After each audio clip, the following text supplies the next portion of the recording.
A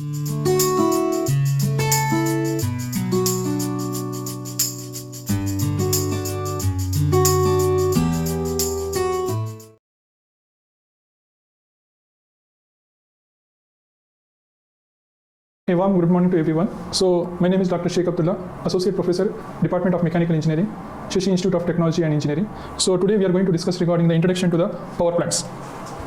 So before starting this course, we'll understand the basic objectives and course outcomes once you have learned this course. So basic objectives is we can able to understand the basic concepts of energy and power generation.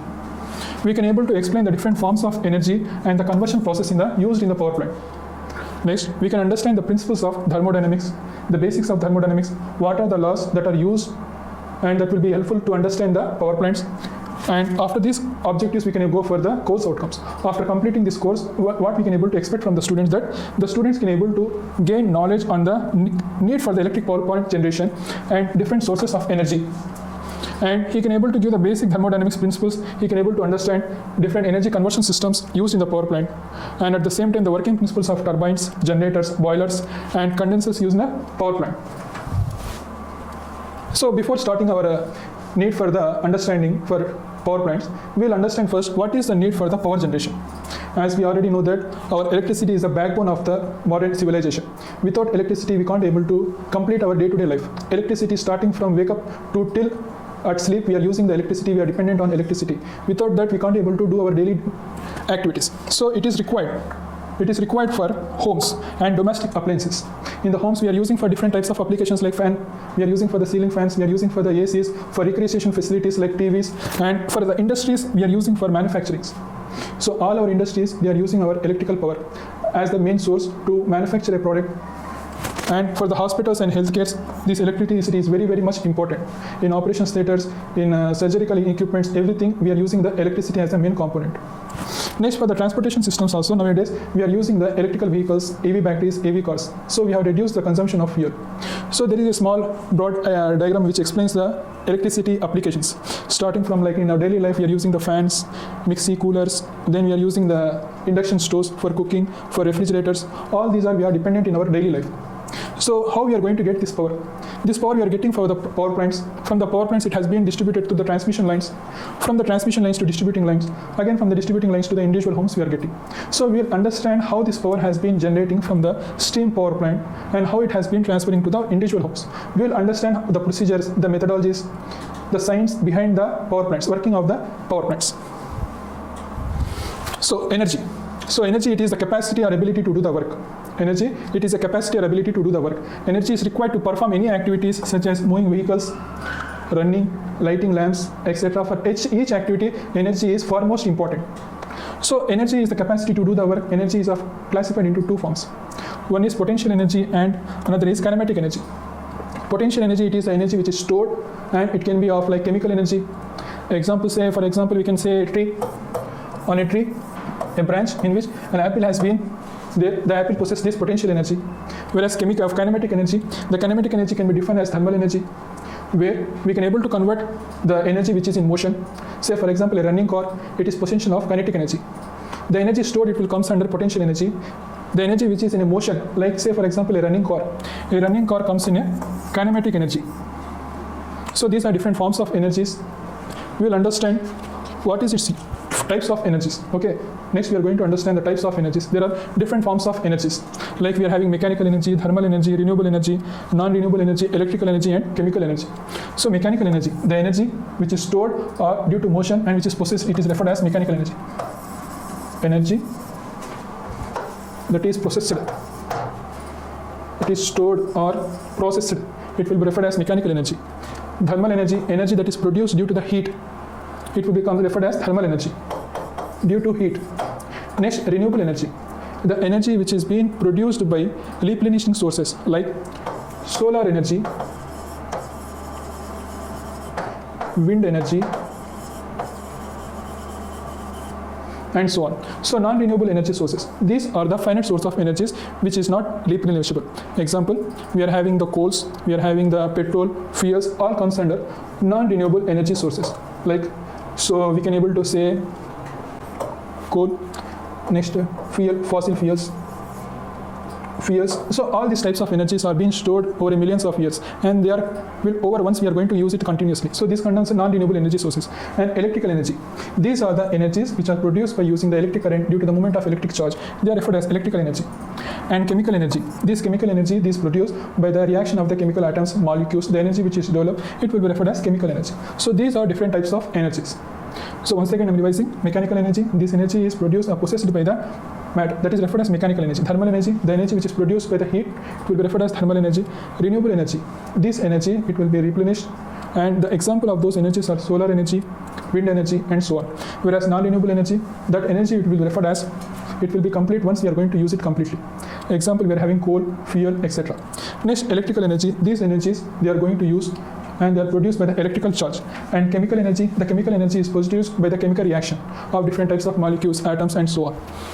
Next, before understanding, we'll discuss what is the main about the energy conversion. So energy conversion is the foremost important to understand the power plants. So it is a process of changing one form of energy into another form. So it is referred as energy conversion process. So in energy conversion process, what is happening here? The movement of energy from one location to another location we can able to change. That's going to happen. That is energy conversion. Say for example, electricity moves from a wall plug through a charge to a battery. So here electrical energy has been transformed from one source to another source, and finally you are getting some output. Say example, so take an apple. If we eat an apple, that apple it will go in our stomach, so due to some chemical reaction it will get digested, then we are going to get energy due to which we are going to do some type of activity. Similarly, light, photosynthesis, and similarly we can able to take through electricity we are going to get a plug. So light we are going to get lamp. So all these are energy conversion processes. So in power plants, different energy sources can be converted into electrical energy to meet the needs of the industries, transportation, and communication system. In every power plant works based on the energy conversion system, on the principles of energy conversion. So in steam power plants or in power plants, the main thing is we are going to convert the energy from one form to another form. That is the main thing we are going to understand in the power plants. Next, before understanding going to the power plants, we'll understand the basics of thermodynamics and heat transfer. Based on this, the steam power plant or any type of power plant is based. So thermodynamics. Thermodynamics is a branch of science which deals with study of relationship of heat, work, and temperature and energy. So it is a branch of physics and chemistry that examines the relationship between heat, work, and temperature and energy. Mainly it focuses It focuses between the system and transform from one form to another. And we can able to understand regarding this, for example, thermal energy to mechanical energy. So in thermodynamics, we'll understand the different types of systems. Next, we are going to understand surrounding and boundary. What is meant by system? So the system is a fixed quantity of matter on which we are going to get investigate. Everything outside the system, it will be referred as surrounding. This system and surrounding is separated with the help of boundary. So we are having different types of systems. We are having the open system, closed system, isolated system. So types of thermodynamic system, first we'll understand the open system. In open system, there will be interaction from the in and out from the surrounding. Say in open system, energy plus mass. Energy and mass can enter into the system and can exit from the system. Here, the transfer of energy and mass both are occurring in the open system. Whereas in closed system, only energy will enter and exit from the system, whereas there will be no mass transfer from the system. So here, only energy transfers, no mass transfer. So here isolated system, neither energy nor mass escapes from the system. No mass, no energy transfer. So in types of thermodynamic systems, we have understand there are three different types of systems: open system, closed system, and isolated system. In isolated system, energy and mass both can enter into the system and can escape from the system to the surrounding. Whereas in closed systems, only energy can enter and exit from the system, whereas the volume or the matter or the mass, it is not escaped from the system, it is enclosed in the system. Whereas in isolated system, neither mass nor energy can enter or exit from the system. So here example you can able to take, say in open system. For open system, we can take example as a open cup of coffee. Open cup of coffee. Coffee mug. So here if you say that the coffee mug is having very hot, after some time the heat it will go from that cup and it will comes to the room temperature. Only the energy interaction has been happened. And for example, for a closed system, you can able to take a fixed coffee in a tight cup. Example, or a vacuum flask. And for isolated system, we can able to take some other system like a cylinder, LPG cylinder, where it is fixed.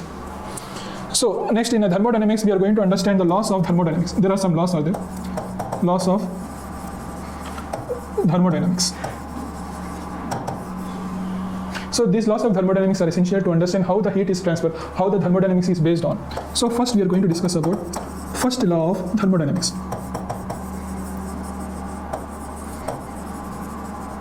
So what is this first law of thermodynamics? This first law of thermodynamics defines as that energy is neither created nor destroyed, but we can able to transfer the energy from one form to another form. The first law of thermodynamics tells us that energy can neither created nor destroyed, but can able to transform from one form of it to another form. So that is U is equal to delta U is equal to Q minus W. So here delta U is your internal energy. Q is the heat supplied, heat quantity, and W is the work done. So this is our first law of thermodynamics. Next we'll see the second law of thermodynamics. From the second law of thermodynamics, we can understand the direction of heat flow. The second law of thermodynamics specifies us that we can able to understand from the second law of thermodynamics the direction of heat flow. The direction of heat flow. What that direction of heat flow? The direction of heat flows tells us that heat always flows from a hotter body to a colder body. Heat always flows from hotter body to colder body. So this is our hot body. This is our cold body. So our heat always flows from a hot body to cold body.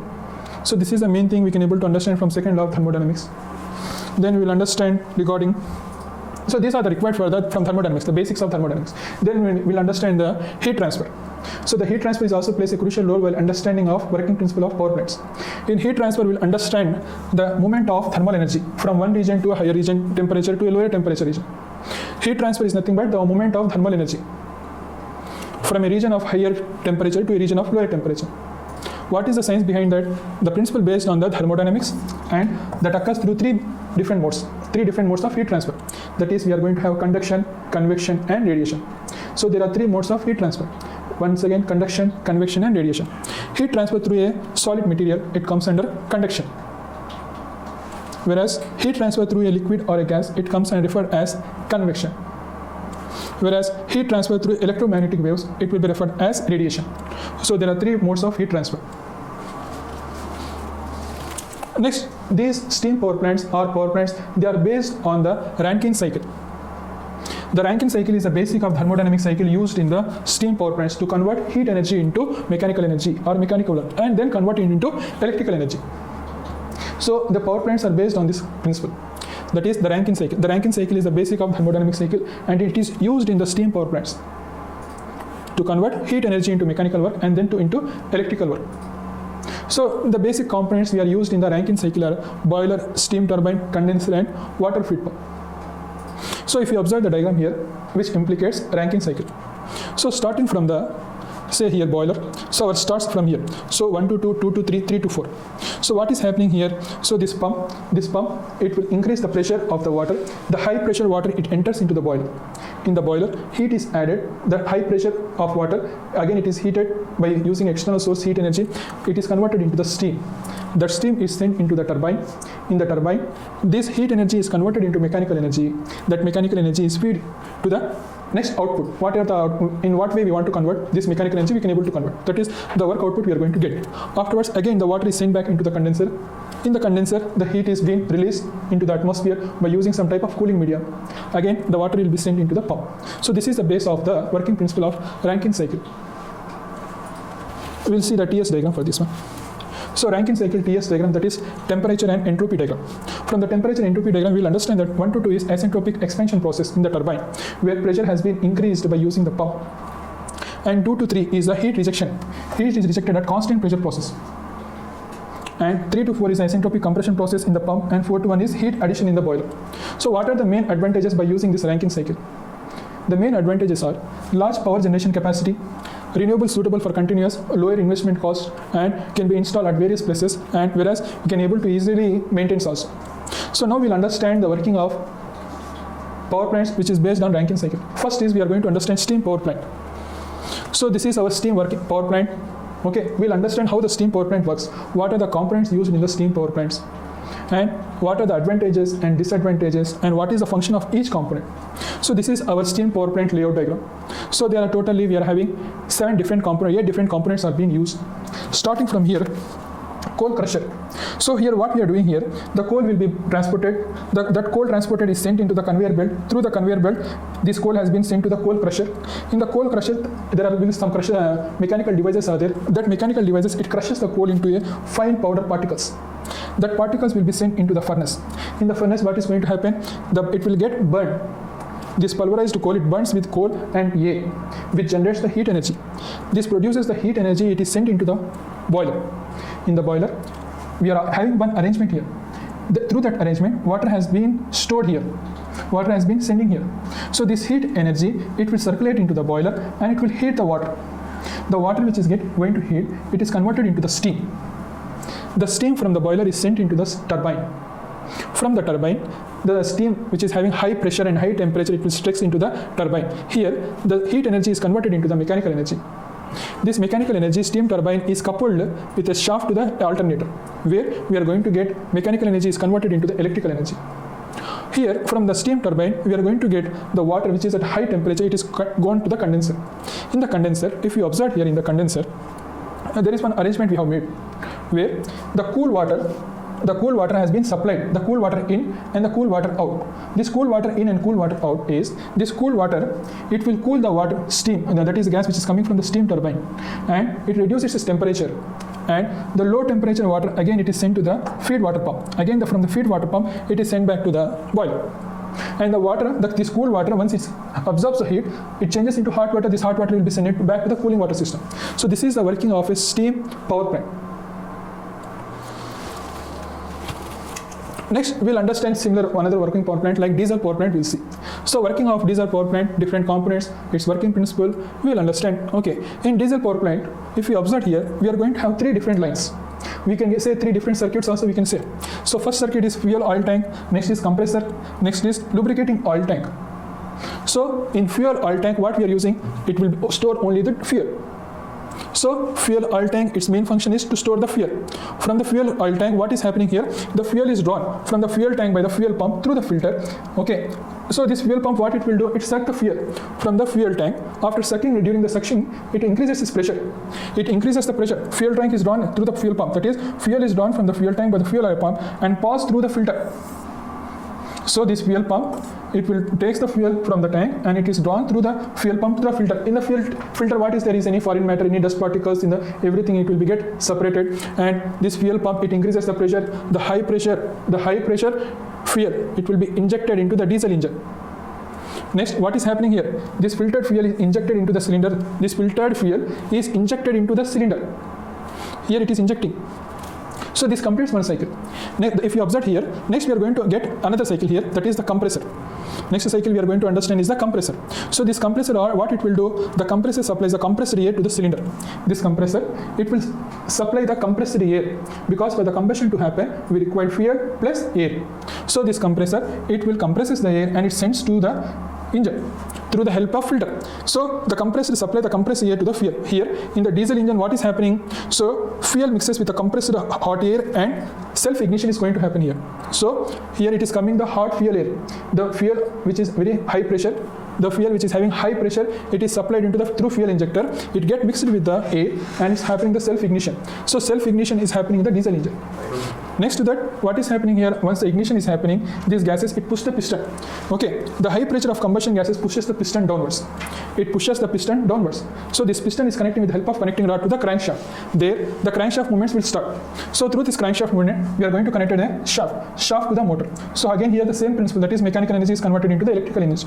Next we are going to get the electrical energy. So this complete 2 circuits. The last circuit is lubricating tank. So the purpose of this lubricating tank is, so in the diesel engine we are having different types of components. So all components has to get proper lubrication, otherwise there will be chances that friction will increase, and due to that friction there will be some wear and tear happen, so that there will be a small arrangement for the lubricating oil. So here we have set up a lubrication tank. So this lubrication tank, it will supply the lubricating oil. So again same, from the lubrication tank the fuel will be supplied to the pump. From the pump, it will through filter, it will be sent to the diesel engine. So this lubricating oil, it is at a room temperature, it is very cool. So once it's enter into the diesel engine, it will circulate entire engine. Afterwards its temperature will get increased. Okay, then the used lubricating oil, it will be stored here. From here again it will be sent to the lubricating, it will be sent to the next cooling compartment, where our used lubricating oil, through the help of some cooling arrangement, the temperature will be reduced. Again the cooled return oil will be supplied to the lubricating tank. So here we have to understand that there will be a small arrangement made here. Okay, so we can able to say small lubricating cooling chamber we have arranged, so that the used lubricating oil we can able to reduce its temperature and it can be sent back to the lubricating tank. Next to that we are having one more arrangement here, that is that used lubricating oil, it is sending to the cooling water pump, and we have made another arrangement like condenser. All these are used for, so that we can able to reduce the temperature of lubricating oil. So these are the main components and those functions. So what are the main advantages? So main advantages means it is of high thermal efficiency, we can able to quick start, less space required for this diesel power plant, low running cost, reliable and durable, suitable for stationary and at a peak loads. Some disadvantages means high initial cost for investment is very high. Next is noise and vibration, it can able to pollute the atmosphere also due to, requires less skill operation, emits exhaust gases and heavy and bulky. Here one more equipment I have forgot to inform you, that once the combustion is happening here, it releases the exhaust gases. These exhaust gases passes through the silencer, and from the silencer it get exhausted to the atmosphere. So this is a basic working of diesel power plant. So main components we have used, 9 different components we have used, like fuel, oil tank we have taken, fuel injector, diesel engine, compressor, lubricating oil system, oil cooler, cooling water system, silencers and generators. So all these are different types of components and their functions. So this is the working of diesel power plant. Now we'll understand another power plant, that is of hydro power plant. Hydro power plant, what are its components, what is its working principle, and where it has been used. So the picture which I replicate here is the layout of hydro power plant. So hydro power plant, we already know that it is mainly constructed at the seasides, at the water where it will be having at highest level we are going to construct this hydro power plant. So here if you observe the reservoir. So what is the function of reservoir here? So the reservoir, it is mainly used to store the water at the highest level, and it provides some type of potential energy. Once it has been released, the energy has been released, that is the potential energy which is started, it comes into kinetic energy. So reservoir stores the water at highest level and provides a potential energy. From there we are going to connect a pump. This pump, starting from there till we are going to connect it to the turbine. The same diameter of the pipe we have been used. In between that we have installed tunnels and surge tank, and then we have used the turbine and generator. So what is happening here means, so from the water reservoir, it stores the water. From there the water will be released through the tunnels, and through this penstock the water will be traveled. While it is traveling from here, so when we open the gate, so here the gates are there. When we open the gate main function is to open and close the water. So the water at high pressure, it will comes and it will goes through this walls. So in case if we close the walls, the water will go back, and due to sudden stoppage of water, there will be chances that the pipe will get burst. So in order to accommodate that, we have been arranged with the help of surge tank. The purpose of surge tank, that it will absorb the enormous amount of pressure of water during the sudden stoppage, and if it is there, it will be protects the system from sudden pressure changes, sudden stoppage, like water hammering. So it will be for protection purpose only we are using the surge tank. Otherwise the water from the reservoir, at high pressure, it will comes through this gate wire, it will strikes these blades, the turbine blades. So these turbine blades, it will rotate. While it is rotating, it is connected with the help of generator. Again the same principle we have observed here. The turbine has been connected to the generator with the help of shaft. And when it is rotating, so water strikes the turbine blades, causing it to rotate. Here the kinetic energy is converted into mechanical energy. Again this mechanical energy, this rotating turbine blades, it comes in contact with the generator, where the mechanical energy is converted into electrical energy. And from that, the generator we are supplying to the transformers. From the transformers we are sending to the electrical towers, electrical signal distributing line, and to the individual houses we are getting the power. So this is the working of hydro power plant. So what are the main components here we have to understand is, one is reservoir, second is the tunnels, surge tank, penstock, turbine gate, hydro turbine, generator. So then we'll understand some advantages and disadvantages. So advantages is it's a renewable energy and eco-friendly source of energy. So due to that we are not able to affect the environment. Next, high efficiency. We can able to get high efficiency of power with clean energy, low operation and maintenance cost, long life. So operation for this is very low compared to our steam power plant or diesel power plant, where investment is very high, whereas here the investment is very less compared to them. At the same time we can able to quick start and stop also, less maintenance, no fuel cost is involved. So there will be some disadvantages. The disadvantages is high cost of construction. So next is depends on rainfall and water availability. So this water, it will be stored during the rainy season, where we are going to store this water. So if the water has been reduced, then the power production will also get reduced. So we should always make sure that water has to be maintained its proper level. Next, large area and regulation requirement, environmental impact, sustainability, drought can reduce power consumption. So we have to make sure that water availability is there. So during the rainy season, we can able to produce more power, whereas in the summer, there will be some shortages of water due to drought, due to the heat. At the time, there will be some water wastage, water production of power will be reduced. So this is some disadvantages and applications. We already know the applications of a power plant, that electricity is generation in hydroelectric power plant, then irrigation of water power supply system, flood control system, industrial power, remote and half-swing grids. So this is the hydro working power plants components and working principles. With this, we have understand what is the energy, what is meant by energy, different types of energies we have understand. Then we have understand the basics of thermodynamics. In the thermodynamics, we have understand the types of systems. Then we have understand the little bit about first law of thermodynamics, second law of thermodynamics. Next, from the second law of thermodynamics, we have understand the direction of heat flow. Then we have discussed regarding the heat transfer. Then we have discussed the in heat transfer, what is meant by heat transfer. There are then the modes of heat transfer. We understand the conduction, what is meant by conduction, what is meant by convection and radiation. Then we have discussed regarding the Rankine cycle. From the Rankine cycle, we have understand that the heat energy is converted into mechanical energy. Again, mechanical energy is converted into electrical energy, some type of form. Okay, then we have understand three different types of power plants. We have understand steam power plant. We have understand the working principle through the layer. Then we have discussed the diesel power plant. Lastly, we have discussed the hydro power plant. Thank you, one and all.